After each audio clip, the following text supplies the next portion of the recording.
Hello everybody and welcome to Mass Effect 2164. I'm so excited to play since we couldn't last week and almost didn't get to today. Oh geez, that was an interesting What happened, Scott? there was a lightning storm, okay? A really bad one, and a tree fell down onto some wires and we lost power, and we were literally walking out the door. Oh, no power. Okay, well, let's help everybody find some candles. And eventually we go and we get in and we go to leave. We're driving, and then the tree fell in front of the road, and because of where it is that my wife's family has a lake house, there's one road that goes off the lake, one dirt road that goes off the lake, and if you can't drive on that dirt road, you don't get off the lake. So, Scott had to swim all the way here. I had to swim all the way here. All the way down Long Lake, all the way down Lake Sebago, and then I hopped into a car. The lake's called Long Lake? Long Lake, yeah. Is it a long lake? It is, in fact, a long lake. Kind of funny, not quite as long as Lake Sebago. But that's okay, because it's slender, whereas Lake Sebago's I mean, I guess if you were, like, naming the lake, you wouldn't be seeing it from above. You'd just be, like, looking at it, this is a long lake. And then, like, it sticks, right? So, yeah. Naming conventions at their finest. Yeah, of course, right? And you get to think, too, it's Maine, so it's like, it's back when we were controlled by like, a whole bunch of, like, stupid people across an ocean. So, our naming conventions still weren't ours yet. They still weren't, like, American. They were, like, yeah, you know what I mean?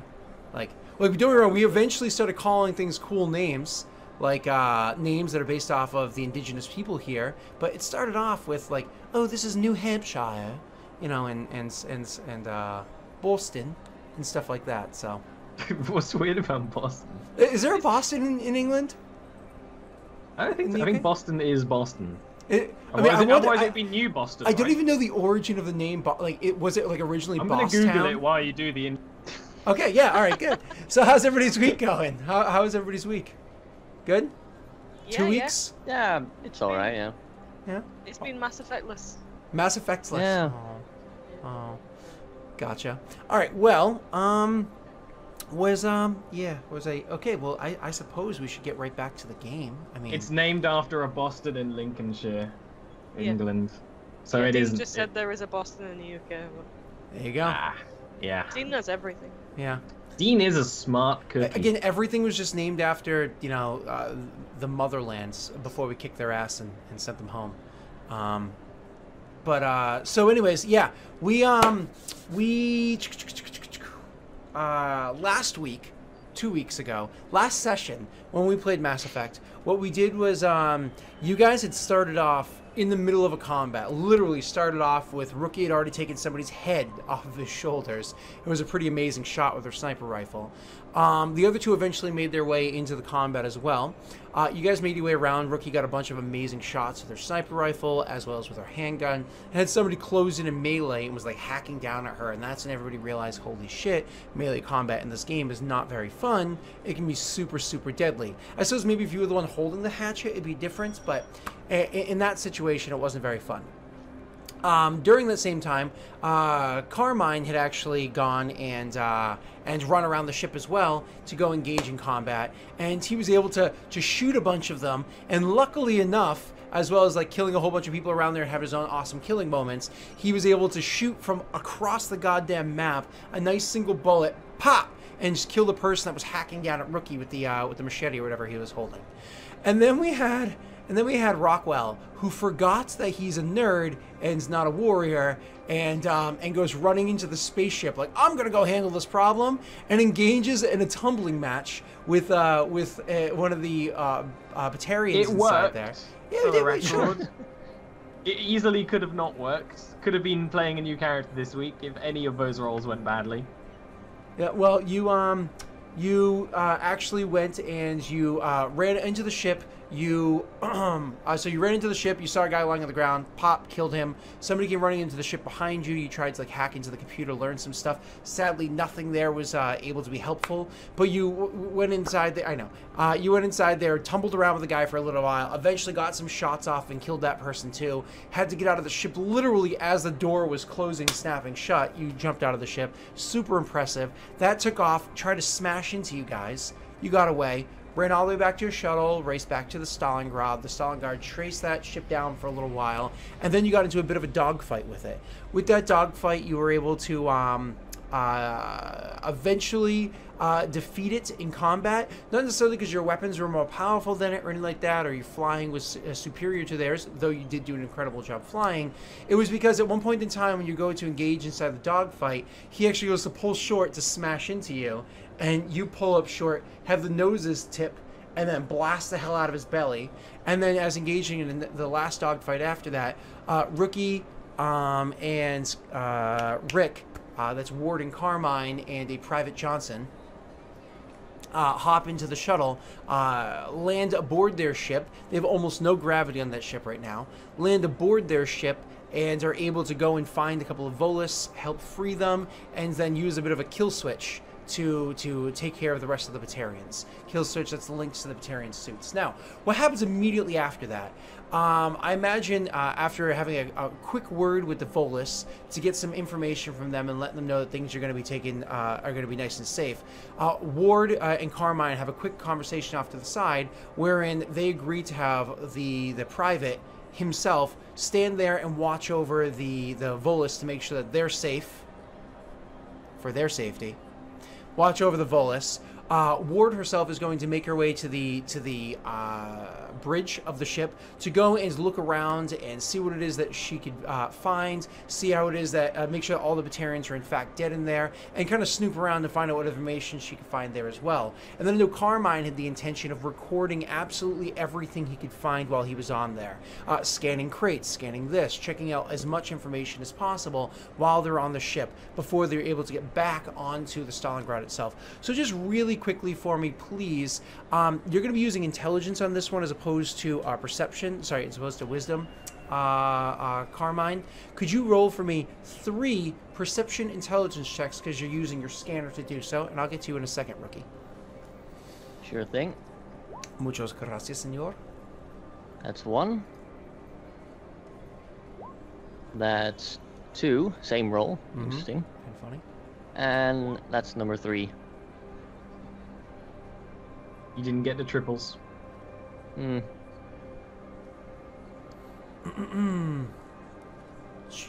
Okay, so you yep, no, sadly you didn't get any big numbers there. So you go around and you look about and you do find a whole bunch of stuff that's inside the crates. You're actually, with that last roll, you're not able to penetrate the system that is that's there to kind of like block the scan of the crate itself. With the first, you are able to find out there's cargo inside. You're able to find out basic like consistency of what the cargo is and whatnot. No data that you can immediately analyze at the moment, but certainly something you could bring back to the ship and look over. Okay. Now, could you do the same thing for me, Rookie? Except you're going to be on the bridge, so you're less worried about the cargo that's out back and more worried about the computers up front. Could you roll for me? You're going to do 2 decryption rolls, and then we can have you do a perception after that. Okay. Let's get a decryption intelligence. Yep, 2 of those. Did you say 2, yeah? I see 1 so far. Yeah. Okay. Ooh. Oh, Holly, I never got that spreadsheet from you for the little fixes to make last week. Oh, and then I really wonder where I left that. one perception intelligence check. Beautiful. Okay, gorgeous. So with your first decryption check, you kind of go in there and you met the same bit of problem that you did before, where it's like, it's all in the Volus language. I can't understand what this is. I'm trying to just use the basic algorithms I have to override the the VI of the computer, but you can't do so. So then you kind of remember, you know, I do have this mate that's back on the Vesuvius that gave me this virus that he'd been working on. Let me give this a try. And you send that in there, and oh my god, it has... it's a free fall from there. It gets in there and just rips down all of the protections that the VI has into the computer. And you're able to pull off tons of the basic data off of the computer, analyzing, trying to get all the basic information you can from where the ship was, where was it going, bits of information off of its manifest, you know, so on and so forth. And then you grab that information, and then you meet Carmine out back, where he was kind of like, you know, hey, come back and help me look here. You also walk amongst the crates and boxes and whatnot and do some scans, and you're able to find out even more information about what was inside the crates themselves. You guys get with the Volus, bring them aboard your your shuttle and are able to bring them back to the Stalingrad, back to your ship. Back aboard the Stalingrad, you guys are going to have an extended period of time where more or less you're informed that due to the damages that the ship has sustained, you're going to have to go head back to the Vesuvius, and so more or less kind of like go about your normal post and stuff like that. We're not expecting any more combat. Neither one of you are part of the repair team. Go about your post, go about what you normally do on the ship until we can make our way back to the Vesuvius for some repairs. Now, Ollie, after everything's kind of said and done, you can see that the primary pilot of the ship, whose name is, he is an O2. Peyton Holiday. Yep, his name is Lieutenant Peyton Holiday. He's Lieutenant First Class Peyton Holiday. So, so he is actually rather quiet. Not happy. He's lockjawed and quiet right now. After everything's kind of like said and done, and you guys are set on a basic course heading towards the Vesuvius, you go through the mass relay, start blasting your way towards there. Everything you need to do to be on that way, all the primary work taken care of, and the tertiary pilots are able to pilot the ship. He asks to have he tells you he needs to have a word with you in private. This is Peyton Holiday. Peyton Holiday. Yeah, if everything is set up, I would get up and you know, walk off wherever this guy. I assume he wants to like walk and lead me somewhere, so absolutely, I would happily do so. And when everything is ready, I would take my time. But I would get up. Absolutely. Thank you for the subs, super appreciated. Thank you. So anyways, you would take your time and make your way there. It's funny, as you get off the bridge and you're kind of like, okay, everything's, boop.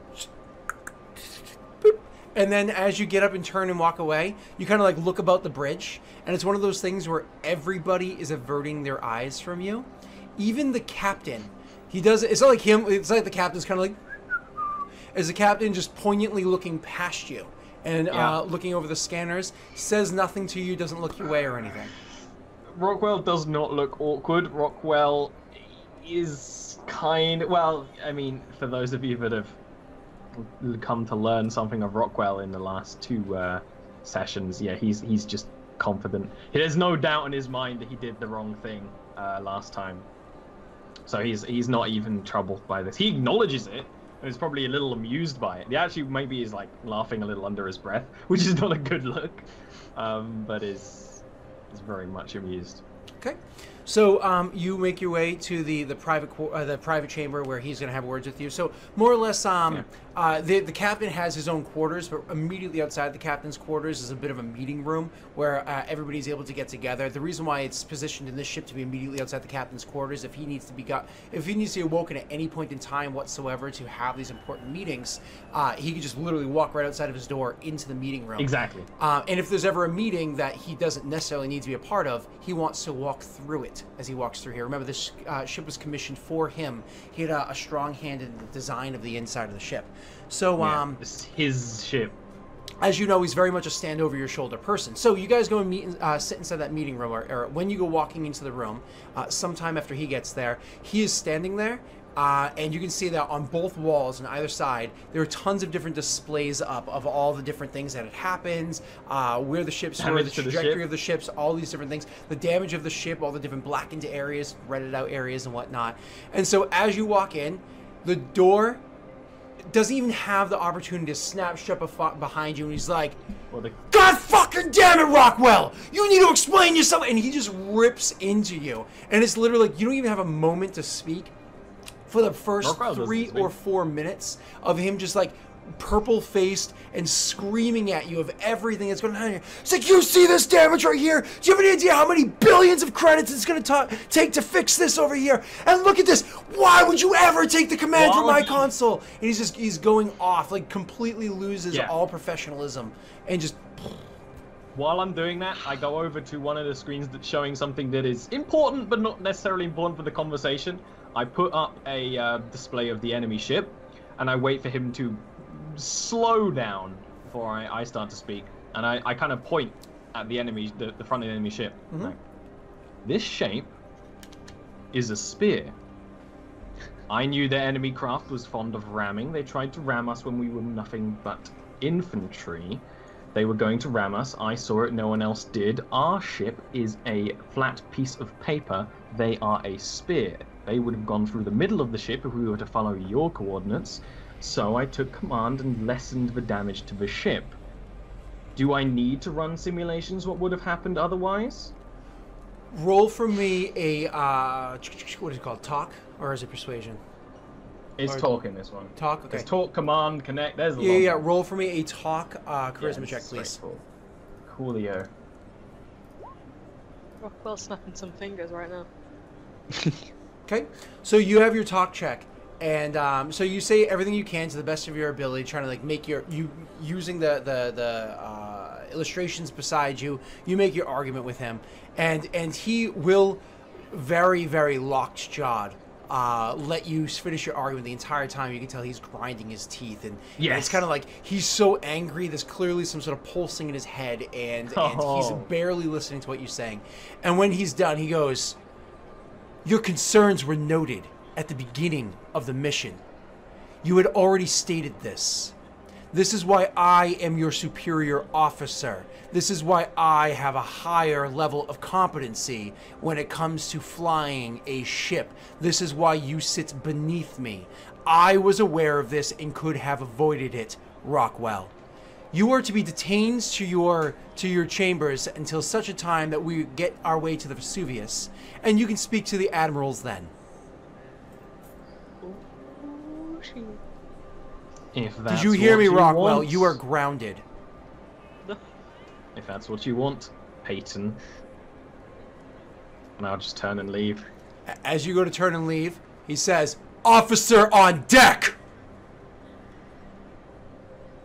Just leaves. He did that deliberately to push the guy's buttons. He leaves and just starts sending some emails. Okay, so you go out there and you start trying to, you said you want to send some emails. Yeah, go Please- to my quarters and just do that. Please describe what it is that you're doing. Oh, I'm not describing it. This is secrets. Secrets? Ooh. The secrets. Are But the audience doesn't know what happened since you leveled up. Oh, I mean that's nothing. Oh, I'm not doing that. Oh, okay, gotcha. Cool. Although I might do that when I'm on the Vesuvius. I have the ability, Connect level 2, where I can basically prompt you to bring an NPC in that is allied to me, more neutral at least. But I might do that when we're on the Vesuvius, but not for right now. Right now I'm doing secrets. All right, cool. Allowing myself to be locked in, I guess. Cool. So you guys make your way finally back to the Vesuvius, where it takes about a week or so for you to putt your way back to the Vesuvius, where you can where your ship is finally able to start being taken apart up front, all the damage truly analyzed from the outside, and then to start doing the repairs and putting it back together and everything. While you're on the Vesuvius, is there anything specifically that Carmine or Ward would like to do? I'd probably be spending a bit of time in the med bay, because of course our ship got rammed. There might be wounded, and I'd probably do my best to help triage them. I'd also prod the medics and other people working there, not too intrusively, but while they're working and stuff like that, I'd be asking some questions. I'd be looking at some books to read as well, freshening up my my medicine knowledge a little bit. Aside from, of course, hanging out at the firing range, obviously. Obviously, of course. Gotta make sure you keep that you're one of the best sharpshooters in the galaxy, right? Okay, and Rookie. Lena would like to go get these scar things looked up, see if they can get back to normal. Sure. So once again, in the med bay, so you and Carmine could probably head down there together, and Hi, friend. Let's get. Oh, jeez. It's not. Is there It's not. Lena wouldn't do that. more elevator music for you? Yeah. Okay. So anyways, you guys are make your way down to the med bay. It's one of those things where this is the Vesuvius. This is a dreadnought. They have incredible technology here. Those scars would easily be able to be removed, or skin tags, or whatever it is that happen to come from the metagel being used to seal you up. They could easily get rid of that and make you look 100% perfectly as you did before. Oh, or make improvements. Any cosmetic surgery you want? No. So So you guys are going to go there and take care of that. Once you get to the Vesuvius, you're actually free to roam. You're not under the jurisdiction of First Lieutenant Holiday anymore. So you're able to leave the Stalingrad and do whatever it is that you would like. Is there anything in particular that you want to take care of there, Mr. Rockwell? Oh, I'm not locked down.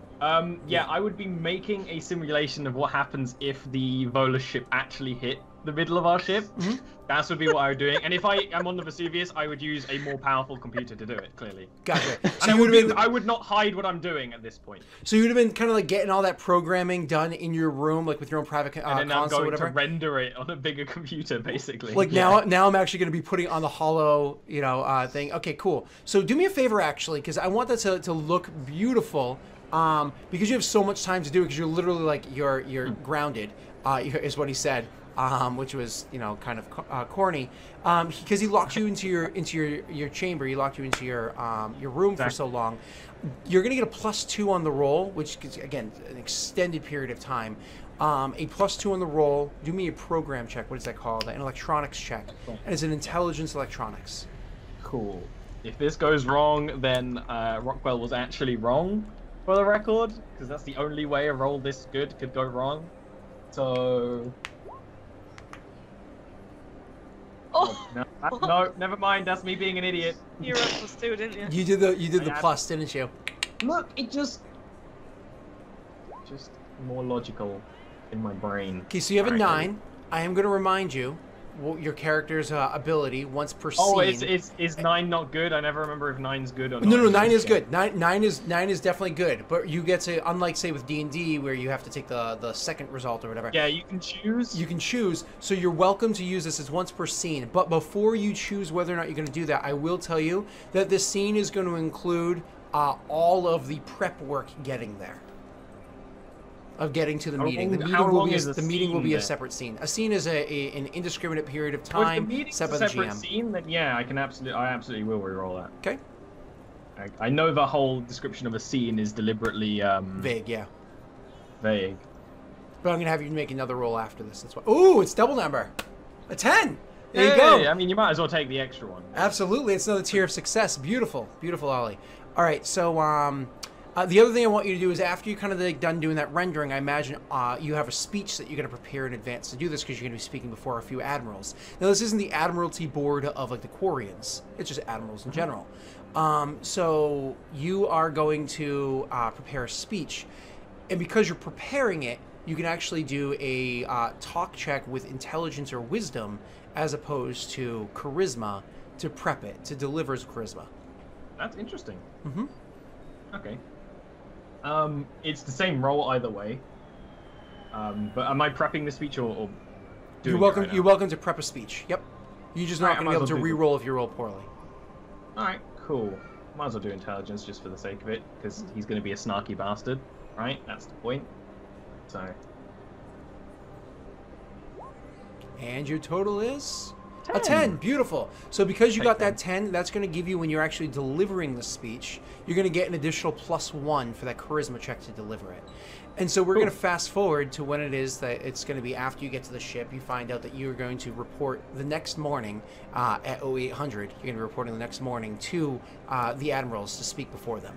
So when you have everything prepared, you spend the rest of that day kind of like rendering and making sure that the 3D display, because the making it look as good as possible. Also showing it off, because it's probably in that big room where everyone has all the computers in lines, right? Mm-hmm. So I would be putting it on the big screen. I wouldn't be hiding it.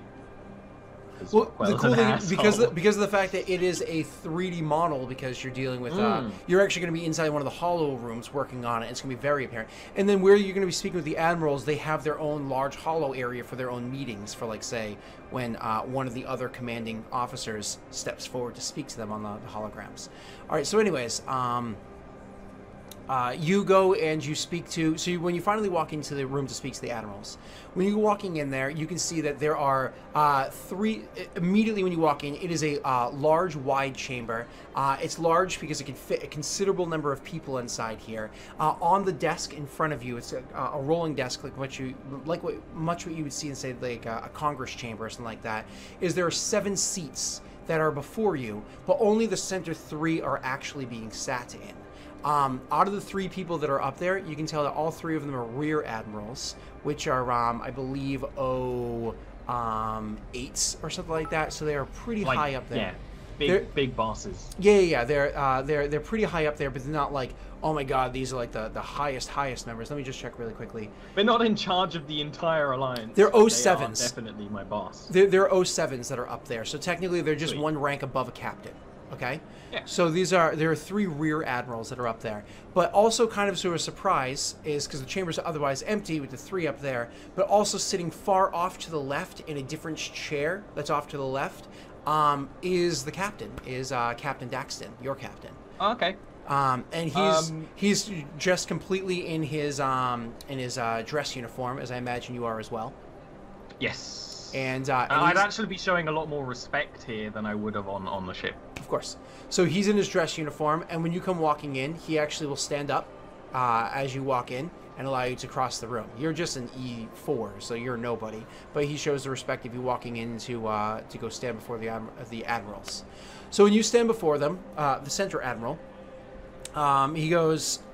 they have little nameplates in front of them, but their names are not important. So the Center Admiral says to you... all right, and you are Petty Officer 3rd Class Admiral Rockwell, yes? That is true. You stand before us because of actions that have happened on the Stalingrad recently. There was an incident that transpired, and before we would like to speak to you of the matter, we feel as though you probably would like to explain things to us from your perspective. We've already received opinions from everyone else, and that's why we put off the meeting with you until today. But we want to hear from you what your perspective is, what happened here. Well, I respect that, and what I can tell you are facts and the reasons behind my actions, which are based on facts. I did forcibly take control of the Stalingrad during the battle with the Vola ship. That is an option that is available to me. I did nothing in the wrong. I did so because I foresaw the Vola ship would do an unorthodox technique, a ramming technique against the center of our ship. I did warn the entire crew that this was possible. They did try to ram me and my subordinates when we were on the surface of Trident. I want to say the planet's name was Trident. Yes. It was yes, Ward and Carmine, both corporals. They have seconded and thirded that this did in fact transpire. We've also reached out to Trident and found a few videos that also confirm your statement here. Continue. They fought well on the planet. They excuse me, deserve your respect. Lance corporals, please. When I knew that this was a possibility, I did refer to the rest of the crew, as expected, but when the Vola ship was, in fact, attempting to ram our ship after several barrages, several fly-throughs, I imagine there'd be way more technical terms for this, after a dogfight, the,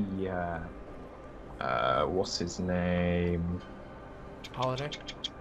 I was trying to get his name. First Lieutenant Holiday, refused to see this, and so seeing that there was merely seconds to act, I took control of the ship. And this would be when I'm imagining this room has a big screen on the wall behind me, right? Mm-hmm. As the screen also has again the hologram. Yeah.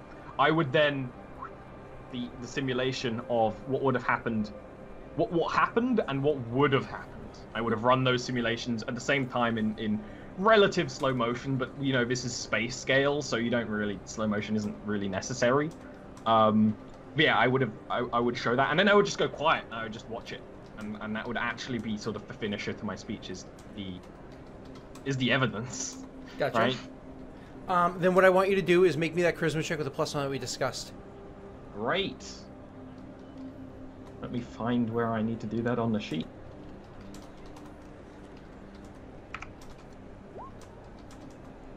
11. Double. Nice. That's amazing.